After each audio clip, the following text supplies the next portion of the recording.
ಇರ್ತಕ್ಕಂಥ 5 ಅಭ್ಯರ್ಥಿಗಳು ಮತ್ತು ಮಹಿಳಾ ಅಭ್ಯರ್ಥಿಗಳು ಒಟ್ಟು 6 ಜನ ಈಗ ಎಲ್ಲ ನಮ್ಮ ಮುಖಂಡರುಗಳು ಮತ್ತು ಎಲ್ಲ ಹಿರಿಯರು ಸ್ನೇಹಿತರು ಒಟ್ಟಾಗಿ ಬಂದು ಇವತ್ತು ನಮ್ಮ ಶಿಡ್ಲಘಟ್ಟ ವಿಧಾನಸಭಾ ಕ್ಷೇತ್ರದಿಂದ ಜಂಗಮಕೋಟೆ ಕ್ಷೇತ್ರದಿಂದ ನಮ್ಮ ಬಿಜೂರು ರಾಮಣ್ಣವರು ಇವತ್ತು ನಾಮಪತ್ರವನ್ನು ಸಲ್ಲಿಸಿದ್ದಾರೆ. ಅದೇ ರೀತಿ ನಮ್ಮ ಶಿಡ್ಲಘಟ್ಟ ಕ್ಷೇತ್ರದಿಂದ ನಮ್ಮ ಹಿರಿಯರಾದಂಥ ಮುನಿಯಪ್ಪಣ್ಣವರು ಇವತ್ತು ನಾಮಪತ್ರ ಸಲ್ಲಿಸಿದ್ದಾರೆ. ಅದೇ ರೀತಿ ಇವತ್ತು ನಮ್ಮ ಗುಡುಬಂಡೆ ಕ್ಷೇತ್ರದ ಅಭ್ಯರ್ಥಿಯಾಗಿ ನಮ್ಮ ವೈರಾರೆಡ್ಡಿಯಣ್ಣವರು ಇವತ್ತು ನಾಮಪತ್ರ ಸಲ್ಲಿಸಿದ್ದಾರೆ. ಮತ್ತು ನಮ್ಮ ಬಾಗೇಪಲ್ಲಿ ಕ್ಷೇತ್ರದ ನಮ್ಮ ಹಿರಿಯರಾದಂಥ ಶಿವರೆಡ್ಡಿಯಣ್ಣವರು ತಮ್ಮ ವೆಂಕಟರಾಮರೆಡ್ಡಿಯಣ್ಣವರು ಇವತ್ತು ನಾಮಪತ್ರವನ್ನು ಸಲ್ಲಿಸಿದ್ದಾರೆ.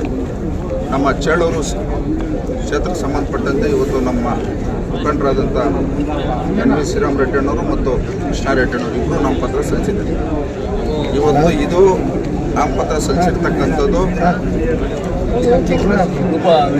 ನಮ್ಮ ಕ್ಷೇತ್ರಕ್ಕೆ ಸಂಬಂಧಪಟ್ಟಂತೆ ಇವತ್ತು ಮಹಿಳಾ ಅಭ್ಯರ್ಥಿಯಾದಂಥ ರೂಪಾ ವೆಂಕಟರೆಡ್ಡಿ ಅವರು ಸಹ ಇವತ್ತು ನಾಮಪತ್ರವನ್ನು ಸಲ್ಲಿಸಿದ್ದಾರೆ. ಏನಿವತ್ತು ಇಲ್ಲಿ ಸಲ್ಲಿಸಿರ್ತಕ್ಕಂಥ ಅಭ್ಯರ್ಥಿಗಳು ಎಲ್ಲ ಇವತ್ತು ಜಿಲ್ಲೆಯಲ್ಲಿ NDA ಮೈತ್ರಿಕೂಟದ ಅಭ್ಯರ್ಥಿಗಳಾಗಿ ಇವತ್ತು ನಾಮಪತ್ರವನ್ನು ಸಲ್ಲಿಸಿದ್ದಾರೆ.